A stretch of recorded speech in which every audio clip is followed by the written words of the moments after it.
అంటే ఆల్ ఓవర్గా మీరు ఒక ఈ మూవీ మొత్తం అంతా బయటకు వచ్చిన తర్వాత ఎడిటింగ్ అప్పుడు నాగార్జున గారు కానీ ఎడిటర్ కానీ మీకు కానీ ఎక్కడా కూడా ఇంకేదైనా మిస్ అయ్యామా అన్న పాయింట్ ఎప్పుడన్నా మీరు ఆలోచించారా? ఎప్పుడన్నా ఇంకేమైనా మిస్ అయినామా అంటే లేదండి, మాకు చాలా సాటిస్ఫాక్షన్ ఉండేది. మాకు ఓటీటీలో చాలా క్రేజీ ఆఫర్ వచ్చింది కరోనా టైంలో, అయినా కానీ మేము ఫుల్ కాన్ఫిడెన్స్ అనమాట, ఇది జనాల ఆడియన్స్ ప్యూర్గా ఎంజాయ్ చేస్తారని చెప్పి అందుకే మేము ఆగి మరీ రిలీజ్ చేసినాం. మేము మాకు ఫుల్ హ్యాపీ సినిమా తీసినందుకు. మాకు అంటే ప్రేక్షకుల రెస్పాన్స్ని కూడా మేము చేయకముందే ఒక మంచి సినిమా తీసినామని చెప్పి మేమే బాగా ఎంజాయ్ చేసినాం సినిమాని.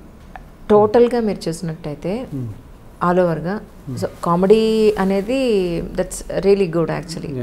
ఇప్పుడున్న ఈ ఫాస్ట్ లైఫ్ కానండి, టెన్షన్స్ లైఫ్ కానండి, కాసేపు కూర్చొని నవ్వు వెళ్ళిపోతారనేది 100% పర్ఫెక్ట్. అది దాన్ని అసలు ఎవరు ఏమి పాయింట్అవుట్ చేయడానికి లేదు. బట్ ఆల్ ఓవర్గా మీరు చూసినప్పుడు ఏది మనం పోర్ట్రేట్ చేస్తున్నాం ఫైనల్లీ లేదు ఒక జనాలకి మనం లేనిది ఏమన్నా చూపిస్తున్నామా, ఇంప్రాక్టికల్గా ఏమన్నా ఉందా అనే ఒక క్వశ్చన్ ఎక్కడ మీకు అనిపించలేదా? కోర్టు సీన్ కానీ కోర్టులో జనరల్గా అలా ఉండదు, ఖచ్చితంగా ఉండదు. That is impractical. యాక్చువల్గా మీకు కోర్టే అట్లా ఉండదు. తెలుగు సినిమాలో చూస్తే మీకు గత సంవత్సరం నుంచి కోర్టే అనేది అట్లా ఉండదు. ఇప్పుడు మా కజిన్ ఒక ఆమె లాయర్ అనమాట, అరే అట్లా ఉండదు రా కోర్టు, అసలు మీరు ఎట్లా చూపిస్తున్నారా తెలుగు సినిమాలో అంటారు. సో ఆడియన్స్ దానికి అలవాటు పడ్డారు కోర్టు అనేది అట్లా ఉంటుంది అని. పోలీస్ స్టేషన్ అట్లా ఉండదు, బయట పోలీసులు ఇట్లా పట్టుకొని ఉండరు. సో మళ్ళీ యాక్చువల్గా తెలుగు సినిమాలో లాజిక్స్ అనేవి ఉండవు, ఎక్కడ సెట్ సాంగ్ కానీ డ్రీమ్ సాంగ్ కానీ. సో మేము దాన్ని ఇట్లాంటి సీన్లలో బ్రేక్ చేసినాం అంతే. సో కోర్టులో రీసెర్చ్ అంటే నేను చెప్తున్నా కదండి, నాకు లాజిక్ కంటే ఎక్కువ నాకు హ్యూమర్ అనేది ఇంపార్టెంట్ అక్కడ, పీపుల్ హట్ కానంత వరకు. సో అది అంతే. ఇప్పుడు మూవీ హిట్ అయింది, జనాల్లో మంచి టాక్ వచ్చింది. నాగార్జున గారు కానీ మిగతా వాళ్ళు కానీ ఏమంటున్నారు?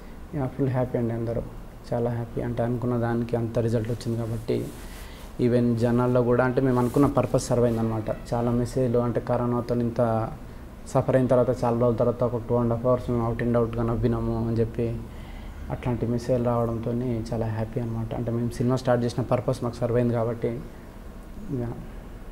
సో సక్సెస్ అయిందని ఎంత సంతోషంగా చెప్పారో మీరు.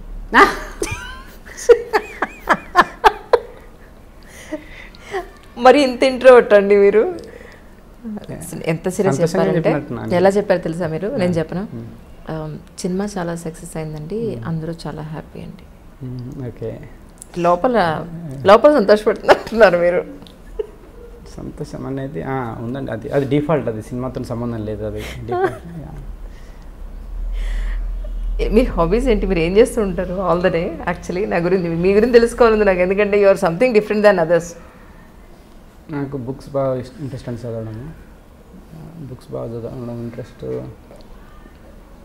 అదర్ అంటే నాకు ఈ వార్కి సంబంధించి డాక్యుమెంటరీ చూడడం చాలా ఇష్టం. సెకండ్ వరల్డ్ వార్, హిట్లర్కి సంబంధించి కానీ అట్లా మ్యూజిక్ వినడం బాగా ఇష్టం. ఇట్లాంటివన్నీ చేస్తూ ఉంటాను నేను. 24/7 మీ మైండ్ చాలా ఆక్యుపైడ్గా ఉంటుందేమో అని డౌట్ నాకు. అంతేనా? అంతే. చెప్పులు వదిలేసి ఎలా వచ్చారు మీరు? నాకు ఇప్పటికీ అర్థం కావట్లేదు. మర్చిపోయినా సడన్గా. ఎక్కడ వదిలేశారు? కార్లో ఉన్నాయి. కార్లో చెప్పులు వదిలేసి నడుచుకుంటూ వచ్చారు. ఫోన్లో మాడుతూ వచ్చారా? ఏంటండి? కొంచెం ఇక్కడ ఉండరా ప్లీజ్? ఇక్కడే ఉన్నాండి. ఇక్కడే ఉన్నారా? ఇంకేమన్నా ఆలోచిస్తారు? ఏం లేదు ప్రస్తుతానికి మీతోటే. నెక్స్ట్ ఇంటర్వ్యూ నాకు ఐడియా ఉంది, మీకు 1 hourలో మీకు ఇంటర్వ్యూ ఉంది, నెక్స్ట్ ఇంటర్వ్యూ. ఆ తర్వాత ఇంకో లేదండి, లేదు నేను కంప్లీట్గా తొందరగానే పంపించేస్తాను. చాలా కాన్షియస్గా మీ అడిగిన ప్రతి ప్రశ్నకు ఆన్సర్ ఇస్తున్నారు. Yeah, that's true. సో మీరు చదువుకునేటప్పుడు కానీ లేకపోతే ఇప్పుడు డైరెక్టర్ అయినప్పుడు కానీ నేను ఇలాంటి సినిమాలు తీసి నేను ప్రూవ్ చేసుకోవాలి అని అనుకుని మీ మైండ్లో థాట్ ఏమైనా ఉందా?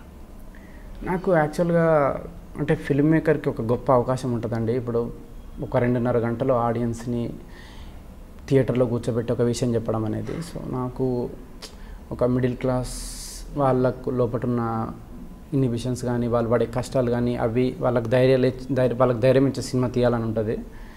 అదే నాకు సినిమా ద్వారా చెప్పాలని ఉంటుంది. ముందు సినిమాలో అది చేద్దాం అనుకుంటున్నాను నేను. ఇప్పుడు వరల్డ్ వార్ గురించి కావచ్చు, దేని గురించి అన్న అంటే ప్రతిదానికి ఒక సొల్యూషన్, అంటే ఒక ఫిల్మ్ అనేది ఒక సొల్యూషన్ లాగా ఉండాలనిపిస్తుంది నాకు.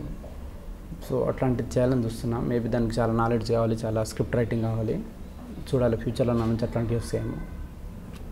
ఫిల్మ్ ఇండస్ట్రీలోకి రావాలని, డైరెక్టర్గా ప్రూవ్ చేసుకోవాలని ఎంతోమంది కృష్ణానగర్లోనండి, ఫిలిం నగర్లోనండి ఎంతోమంది చాలా స్ట్రగుల్ అవుతూ ఉంటారు. ఒక ఆపర్చునిటీ రావాలంటే అంత ఈజీగా రాదు. మీరు ఫస్ట్ మూవీ, అందులోనూ ఫస్ట్ మూవీ డెబ్యూ మూవీ మీకనే కాదు ఎవరికైనా సరే, అది కమర్షియల్గా హిట్ అవ్వకపోతే మళ్ళీ మన దగ్గరకు వచ్చి సినిమా పెట్టేవాళ్ళు, డబ్బు పెట్టేవాళ్ళు మళ్ళీ మనకి దొరకాలంటే చాలా స్ట్రగుల్ అవ్వాలి. సో మీ విషయంలో ఏం జరిగింది అని అంటే మీరేం చెప్తారు? నాకు అదేం చాలా ఆపోజిట్ అయిందండి. అంటే నాకు జనరల్గా ఫస్ట్ సినిమా ఫ్లాప్ అయితే చాలా ఉంటుంది అనమాట, స్ట్రగుల్ కానీ అది కానీ. నాకు పోస్ట్ ప్రొడక్షన్లోనే నాగేశ్వర్ మెసేజ్ పెట్టిండు, ఇట్లా నేను ఎప్పటి నుంచో నీతో సినిమా వేద్దాం అనుకుంటున్నా, కలుద్దామని. పోస్ట్ ప్రొడక్షన్లో కలిసాను నాగేశ్వర్ని. తర్వాత సినిమా ఫ్లాప్ అయిన తర్వాత మళ్ళీ నాకు మెసేజ్ చేయడేమో అనుకుని నేను, బట్ దాంతో సంబంధం లేకుండా లేదు, మనం సినిమా చేద్దాం అనుకున్నాం కదా అని చెప్పి. దట్స్ నైస్ కదా. చాలా నైస్ అసలు.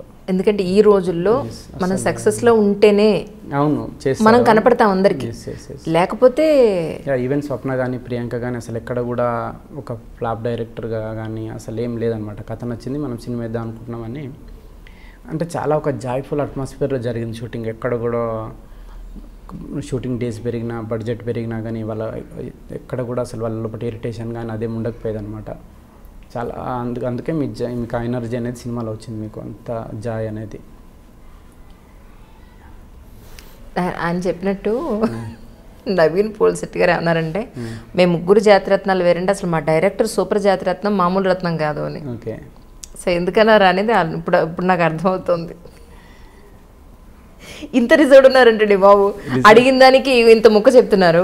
నేను ఇప్పుడు ఎవరైనా కొంచెం అడిగితే కొంచెం మాట్లాడాలి కదా, అసలు ఇంత అడిగితే ఇంకా ఇంత మాట్లాడుతున్నారు మీరైతే. అసలు చచ్చిపోవాలి మిమ్మల్ని ఎంట్రీ చేయాలంటే, మామూలు విషయం కాదు. లేదండి, మేము ఇప్పటికే చాలా ఇంటర్వ్యూస్ ఇచ్చినా, అందుకే. ఓకే, నేను అందుకే రిపీట్ అవ్వకుండా మాట్లాడుతున్నాను. మిగతా ఎక్కడా కూడా క్వశ్చన్స్ అన్ని కొత్తగా ఉన్నాయి. That's true.